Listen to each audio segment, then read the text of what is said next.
Résumé par ChatGPT de tout ce qui touche à l'unité des centres-villes anciens dans mon mémoire de diplôme d'architecte, par Radu Popovici. Lorsque l'on voyage, un phénomène attire immédiatement l'attention. Dans presque toutes les villes du monde, les quartiers les plus appréciés sont souvent les quartiers anciens. Qu'il s'agisse de Paris, Rome, Prague, Florence ou de nombreuses petites villes de province, les centres-villes historiques attirent les habitants et les visiteurs. On aime s'y promener, on aime y flâner, on aime y vivre lorsque cela est possible. Cette situation soulève une question simple. Pourquoi aimons-nous autant les centres historiques? La réponse la plus évidente consiste à dire qu'ils sont chargés d'histoire. C'est vrai. Mais cette explication ne suffit pas. Car même lorsqu'un visiteur ignore totalement l'histoire d'un lieu, il peut être immédiatement séduit par son atmosphère. Il existe donc autre chose. Je pense que les centres historiques répondent à plusieurs besoins profonds de l'esprit humain. Tout d'abord, ils nous offrent un sentiment de continuité. Pendant des siècles, les villes se sont développées progressivement. Chaque génération a construit de nouveaux bâtiments, mais sans rompre complètement avec ce qui existait auparavant. Les styles changeaient, les détails évoluaient, mais certains principes fondamentaux demeuraient. Cette continuité produisait un sentiment d'ordre et de cohérence. La ville apparaissait comme une œuvre collective construite au fil du temps, plutôt que comme une juxtaposition d'objets indépendants. Cette unité visuelle reposait notamment sur un élément souvent oublié, la fenêtre verticale. Lorsque l'on observe les villes anciennes, on constate que les architectures médiévales, classiques, haussmanniennes ou art nouveau présentent des différences importantes de style. Pourtant, elles partagent un langage commun. Les façades sont percées de fenêtres verticales organisées selon des rythmes réguliers. Cette caractéristique traverse les siècles. Elle constitue une sorte de grammaire architecturale commune qui permet à des bâtiments très différents de coexister harmonieusement. Chaque époque ajoute sa propre contribution à la ville, mais toutes parlent encore le même langage. À partir du XXe siècle, cette continuité a été progressivement rompue.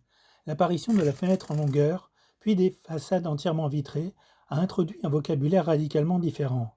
Les bâtiments ont commencé à s'affirmer comme des objets autonomes plutôt que comme des éléments d'un ensemble urbain cohérent. La rupture n'est donc pas seulement stylistique. Elle concerne les principes même qui assuraient l'unité visuelle de la ville. Je pense que cette transformation explique en partie le malaise que beaucoup de personnes éprouvent face à certains quartiers contemporains. Une autre raison de notre attachement au centre historique tient à leur échelle humaine. Ces quartiers ont été conçus à une époque où la ville se parcourait essentiellement à pied. Les rues, les places et les façades étaient destinées à être observées de près.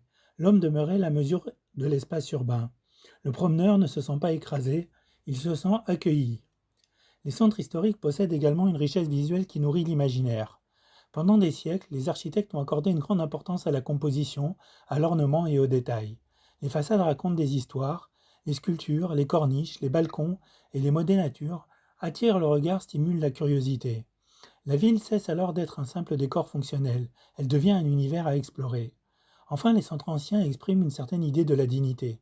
Les bâtiments publics, les places, les bibliothèques ou les monuments étaient conçus avec l'ambition de produire davantage qu'une simple réponse fonctionnelle. Ils cherchaient aussi à donner une forme visible à des valeurs comme la culture, la mémoire, la transmission ou l'appartenance à une communauté. Cette ambition demeure perceptible aujourd'hui.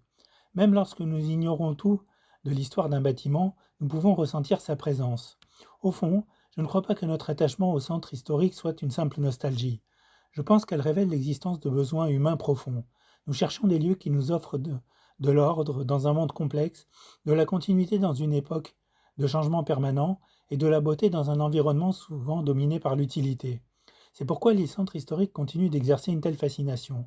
Ils ne satisfont pas seulement des besoins matériels, ils répondent aussi à des besoins psychologiques, culturels et existentiels. Et c'est peut-être pour cette raison que, malgré toutes les transformations du monde moderne, nous continuons à les aimer. Au fond, si les centres historiques continuent d'exercer une telle fascination, ce n'est peut-être pas uniquement en raison de leur ancienneté, c'est peut-être parce qu'ils reposent sur certains principes formels qui ont contribué pendant des siècles à l'unité visuelle de la ville. Ce constat pose alors une question fondamentale. En milieu ancien, les architectes contemporains doivent-ils respecter la logique de la fenêtre verticale?